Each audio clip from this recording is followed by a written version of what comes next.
Hello interwebs, welcome to Let's Fix Computers. I've got a MacBook Pro 2012 here that has it's no power at all. It's stone dead, we have no green light, we have no power at the battery, it's got nothing. So we're going to find out what's going on here. We have tried it on a known good charger and there's no green light. So we are going to take the back panel off this and investigate. So I've already taken most of the screws out. Let's take the last couple out. And the first thing we're interested in doing is finding out if this is something obvious or something not obvious. So I'm going to check if this is something as simple as a bad DC-in board, and that will let me know whether I should actually go to the trouble of taking this apart and taking the logic board out or not. So the DC-in board is down here, so I'm going to plug this back in and we're going to check for the main power rail in the laptop. So on a MacBook Pro, pretty much everything on the logic board is powered by a rail called PP-Bus G3 Hot, which is a 12-volt rail and it's present all over the place. So I'm going to check if that rail is present, and that will tell me if there is actually electricity getting to the logic board. If PP-Bus G3 Hot is gone, then it's probably the DC-in board. So let's just quickly check for that. So I'm going to put my ground pin on a screw, and there is a point down here, this resistor here, we will see PP-Bus G3 Hot. And as you can see on my multimeter, I've got 12.28 volts. So PP-Bus G3 Hot is present, so there is power getting to the circuit board. And just for good measure, let's just unplug the battery just to make sure it's not the battery powering that. Let's check that again. Yeah, so we've got power from the charger getting to the logic board. However, 12.28 also tells me that the SMC is not running, because when the SMC switches on, that will go up slightly to something like 12.36. So that also tells me that although there is power to the logic board, the laptop is not ready to turn on, which is why nothing happens when we press the power button. So we're going to take this logic board out so we can take a closer look at things. There's no visible damage to this laptop, there's no reported liquid damage. There's no signs on the bottom of the panel that there's been any liquid damage. So I'm not quite sure what to expect from this. So let's take it out and see what we find.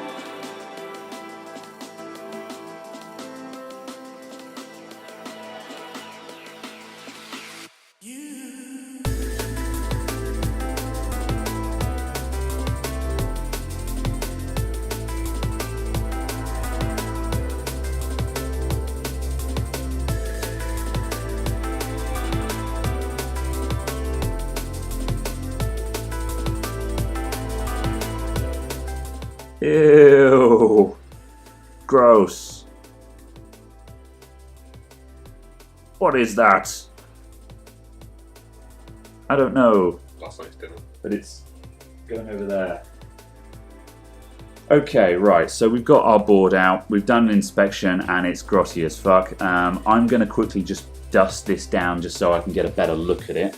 So let's grab a paintbrush and just get this grot off of the board. And yeah, we're gonna take the heatsink off as well.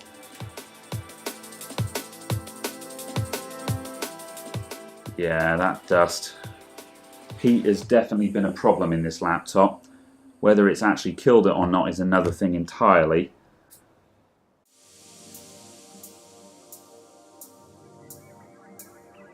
Right.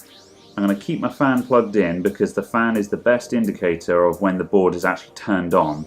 So we'll keep that present just so we know if the board powers up or not.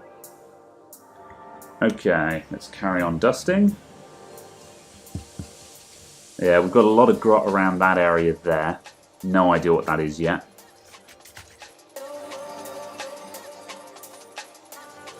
And there's, again, bits of grot up there. So there's just small, sketchy areas on this board.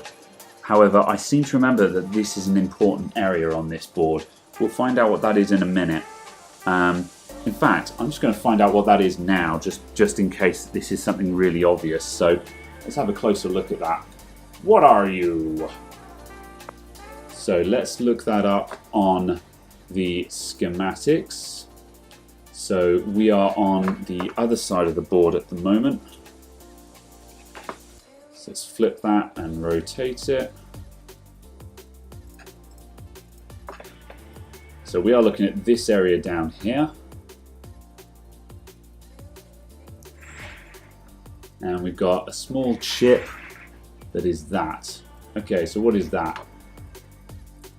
Okay, so on the board view, we've got a small chip down here, and this is SMC sys LED. Okay, so we've immediately got something that goes to the SMC down here, which is a poor start. Well, it's good towards us finding out what's wrong. What about these? These are all sketchy as hell. SMC manual reset. PP3V42, which is SMC power. So basically, everything that powers and resets the SMC is messed up on this side of the board, and we're wondering why the SMC is not turning on. Yeah. So yes, I think we found the source of our problem. Our SMC does not switch on because it's probably in reset mode. So let's see if we can prove that the SMC is in reset mode. So what we're going to do, we're going to put power onto the board again. We're going to find the SMC and we're going to check if it's in reset mode. So all chips on a computer, well, most chips on a computer will have a reset mode. And when reset mode is, when the chip is in reset mode, it is doing nothing. It's like holding down the reset button on your computer, just keeping it held down. The computer will not start until you release the reset switch and it comes out of reset mode. So we're going to check if the SMC is stuck in reset mode. Now, what is the SMC even called on this one, I wonder? Let's check. So SMC, oh, U4900. And let's find that on this view, U4900. Right, where are you? So the SMC is on the other side of the board. It's on the top half of the board, which is incidentally on the other side of where we're looking at here. So let's flip that over. All right, so that's our SMC. Shut up.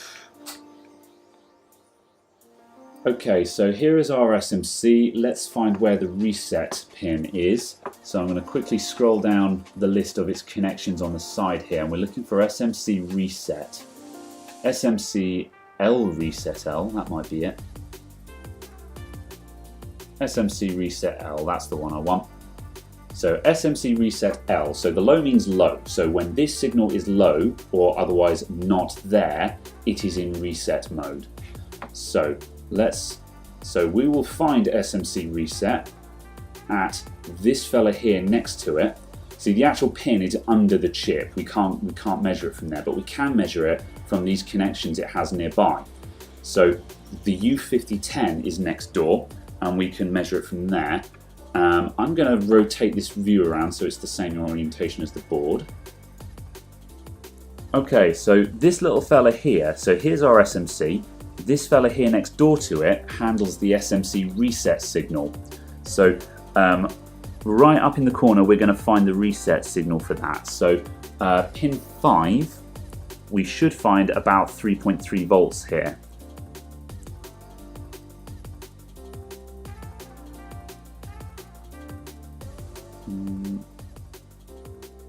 Oh, this is really hard to get to.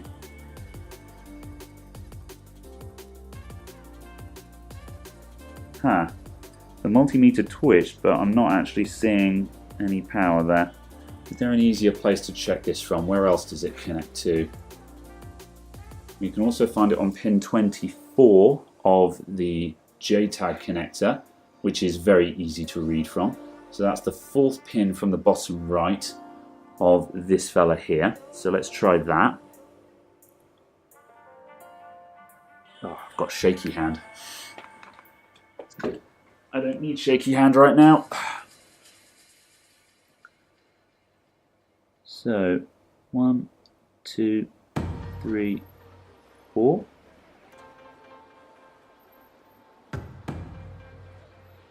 Yeah, so SMC reset L is low. There is no voltage there. So that means our SMC is in reset mode, which is exactly what we were expecting to see. And we ain't going to get anything if the SMC is in reset mode. So the first thing we're going to do is clean up that sketchy looking area there, and we're just going to see what comes back on. This could be a very short video if this works. So I'm going to grab a bit of alcohol and a toothbrush, and we're going to go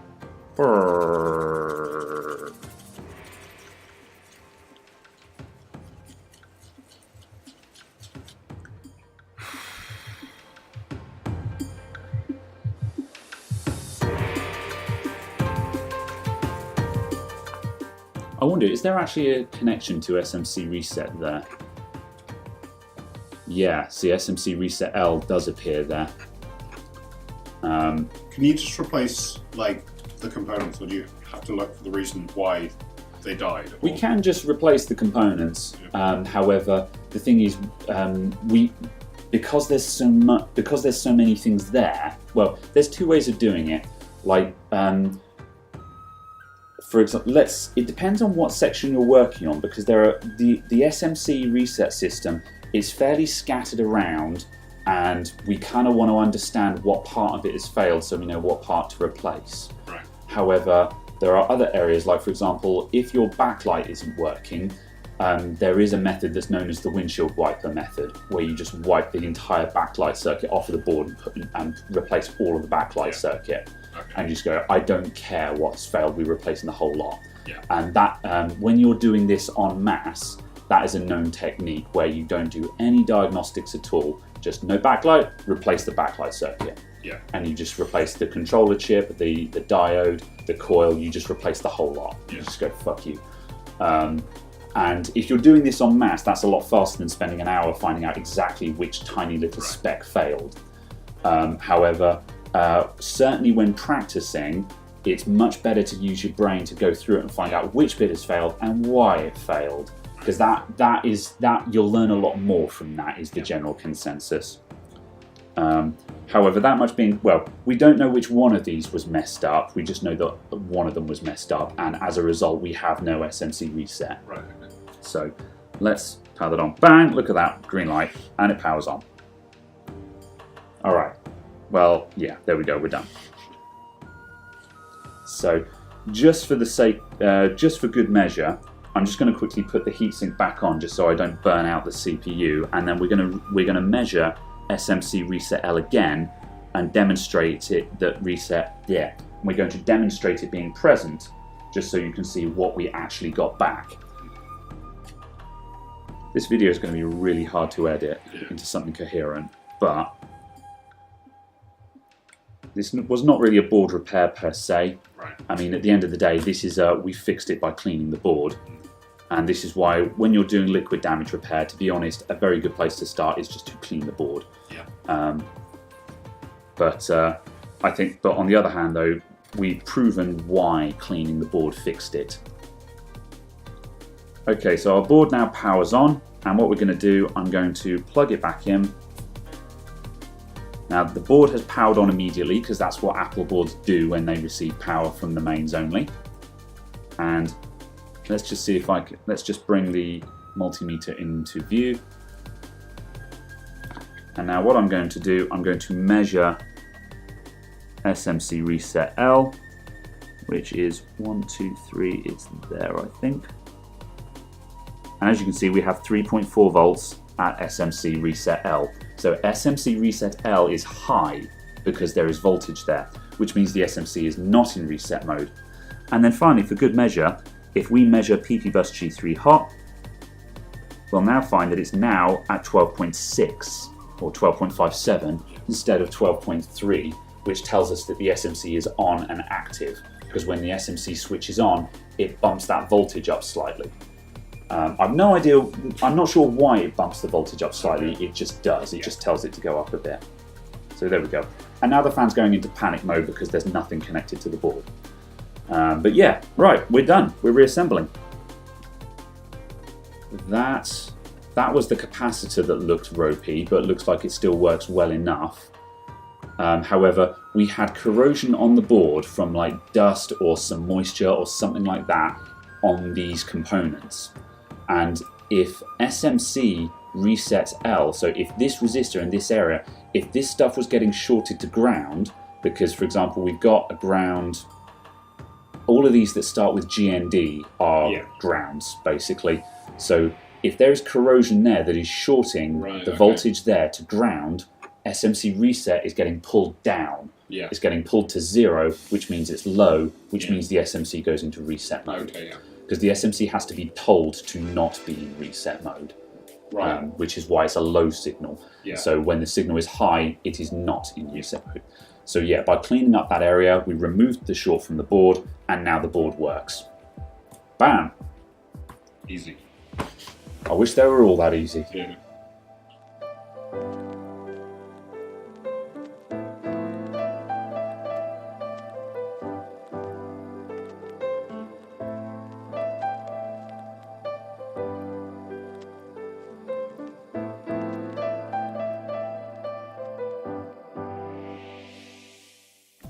Right, so let's plug in our battery, and incidentally, do we have any battery meter now? No, the battery's probably stone dead because the laptop wasn't charging. So, we're going to open that up, and we're going to put the charger on it. Ah, that's fun. No green light. Okay, I'm just going to unplug that again. I'm just going to put a couple of screws just to hold the DC inboard in place, just because that's a bit wobbly at the moment and I'd rather it didn't.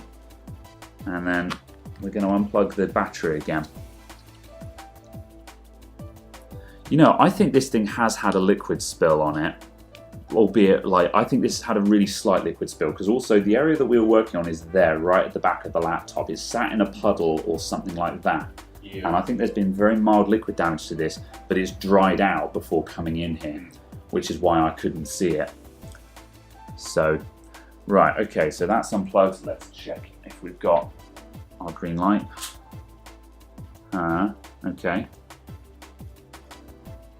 Okay, let's power that off again. I don't think we're out of the woods yet on this one. What are you thinking? Right. Firstly, I'm going to open it up and then power it on again, just in case it was confused by being shut when it was powered on. Let's just see if it turns on with no battery connected. So let's power that up again, and it's already open. Normally fan spin is you're done. However, there are exceptions to that. No, we are far from done with this one. Okay, right. Unplug. Let's do a couple of other things. Firstly, I'm going to disconnect the hard drive, just in case that's causing a problem, and also just so it doesn't start up. I'm also going to connect this. One of the speakers is connected anyway, so we should be getting a chime if it's powering up. So let's just reconnect the battery and just see if that stops it from giving me a green light again.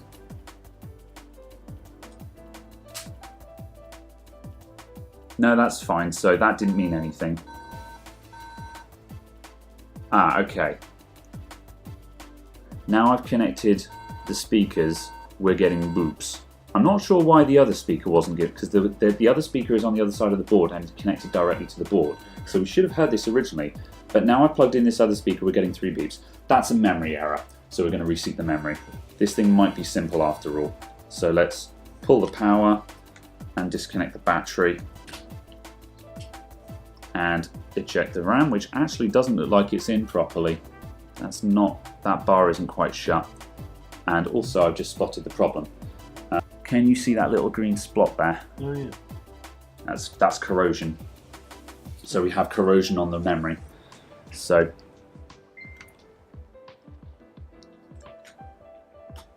yes, this was liquid. Yeah. That one's fine. So that's super mild. So we're just going to wipe that down. And I'm in the UK where the humidity is about 90% right now, so I don't give a shit about anti-static. Because there's always one person who goes, oh, you can't touch the terminals. I don't care. When you're in Arizona with 0% humidity and you're getting static shocks from your jumper, then you can talk to me about static. Right. And I'm just going to get some alcohol just in there as well, just in case we've got some hiding in there.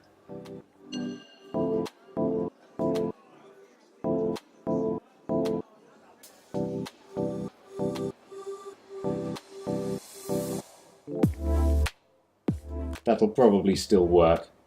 I'm going to give that a bit of a more careful clean though, just to get the rest of that off, because that might still be shorting those pins together.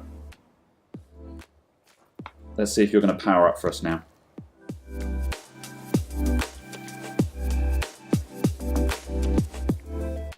This is probably going to turn on by itself because the battery is flat. Yeah. Okay, still memory beeps. Let's start swapping these out until we find a combination that works. We might have a dead memory slot here. That sounds like a post to me. Alright, there we go.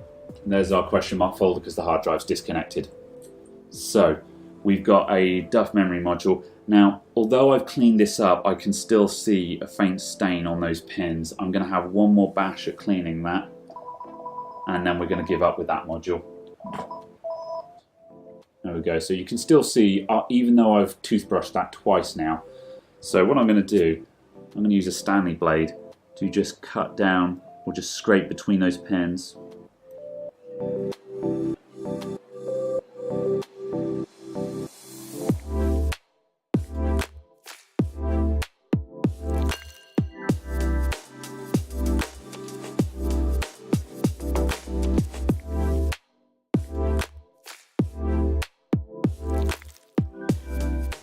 There we go.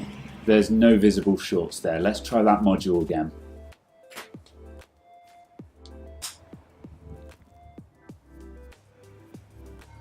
No, that module's fucked. Who cares? It's a memory module. So. Was it 4 gig each? Or yeah, 4 gig each, okay. Which is a shame. It's nice memory. But yeah, I don't have any 4 gig modules, which is a shame. So I can't directly replace that. But we'll talk to the customer about that. We'll just get the thing running again first. So we'll stick that one in. Let's plug everything else back in, and let's put the screws back in because we know that we've got posts now. So we'll finish assembling.